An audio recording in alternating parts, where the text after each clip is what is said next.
Assalamualaikum warahmatullahi wabarakatuh. Perkenalkan, nama saya Ahmad Ziki Hendradi. Saya dari Prodi Akuntansi Syariah kelas A.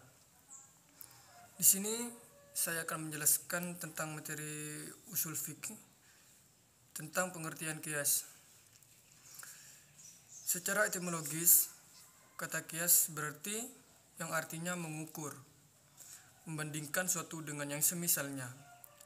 Misalnya dalam bahasa Arab ada ungkapan yang artinya saya mengukur pakaian itu dengan hasta.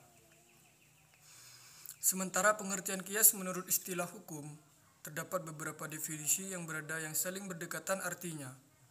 Namun apabila diperhatikan unsur-unsur pokok di dalam kias, yaitu asal, cabang hukum, asal dan illat. Menurut Profesor Dr. Andes Haji Az-Zazuli dan Profesor Dr. Insinyur Nurul Ain MA dalam bukunya Usul Fiqh, metodologi hukum Islam menjelaskan bahwa kias ialah mempersamakan hukum sesuatu kasus yang tidak dinaskan dengan hukum kasus lain yang dinaskan karena persamaan liat hukum. Kias sebagai metodologi penempatan hukum Islam. Penjelasan tadi merupakan penjelasan pengertian kias. Sekarang lanjut tentang ruang lingkup kias. Para ulama usul fiqh menggunakan metode kias ini hanya dalam urusan muamalah, seperti bagaimana hukumnya memukul ibu atau bapak, atau bagaimana hukumnya membakar harta anak yatim, atau bagaimana hukumnya meminum habis, dan bagaimana hukumnya bunga bank. Semuanya dilakukan dengan menggunakan metode kias untuk menentukan hukum-hukum tersebut. Kias tidak digunakan dalam ruang lingkup ibadah, seperti dijelaskan dalam kaidah yang artinya tidak ada kias dalam ibadah. Sekarang lanjut rukun dan syarat kias. Rukun atau unsur yang harus ada dalam kias ada 4. 1. Asal.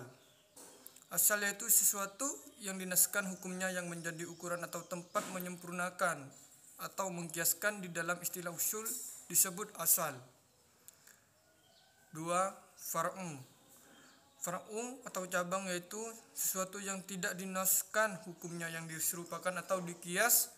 Dalam istilah usul disebut al-far'. Yang ketiga, hukum asal. Hukum asal yaitu hukum syarak yang dinaskan pada pokok yang kemudian akan menjadi hukum pula bagi cabang. Syarat dari hukum asal adalah sebagai berikut. Hukum asal harus merupakan hukum syarak yang alamiah. Hukum asal harus makul al-makna dalam arti pensyariatan rasional. Yang keempat atau yang terakhir, illat, yaitu sebab yang menyambungkan pokok dengan cabangnya. Maka berbicara tentang kias akan lebih banyak berbicara tentang illat hukum ini. Lanjut tentang macam-macam kias. 1. Kias aulawi, yaitu kias yang berlakunya hukum pada furu' lebih kuat dari memperlakukan hukum pada asal karena kekuatan illat pada furu'.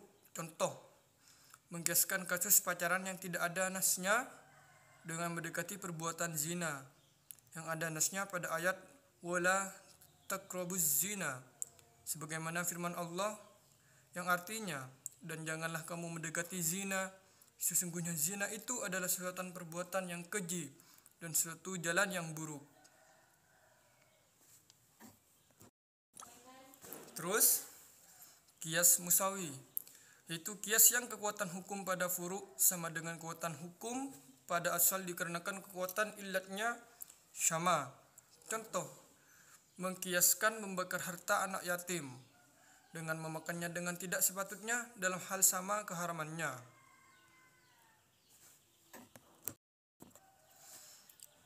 Lanjut, kias al-adna, yaitu kias di mana illat yang terdapat pada far'u atau cabang lebih rendah bobotnya dibandingkan dengan illat yang terdapat dalam asal pokok.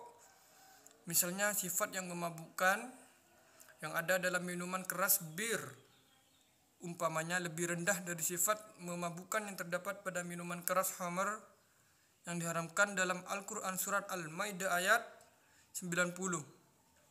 Yang artinya Hai orang-orang yang beriman, sesungguhnya khamr, berjudi, berhala, mengundi nasib dengan panah adalah termasuk perbuatan syaitan. Maka jauhilah perbuatan-perbuatan itu agar kamu mendapat keberuntungan.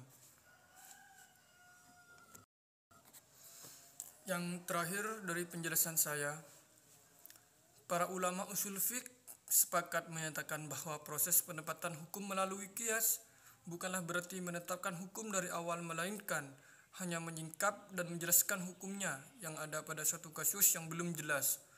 Hukumnya melalui pembahasan mendalam dan teliti terhadap ilat dan suatu kasus atau kejadian yang dihadapi. Jika terdapat kesamaan ilat dengan hukum yang disebutkan dalam nas, maka hukum atas kasus yang dihadapi itu sebabnya telah ditetapkan oleh nas. Hanya saja hukum tersebut baru ditentukan atau ditemukan dengan cara analogi atau qiyas. Demikian penjelasan dari saya. Kurang lebihnya mohon maaf. Wassalamualaikum warahmatullahi wabarakatuh.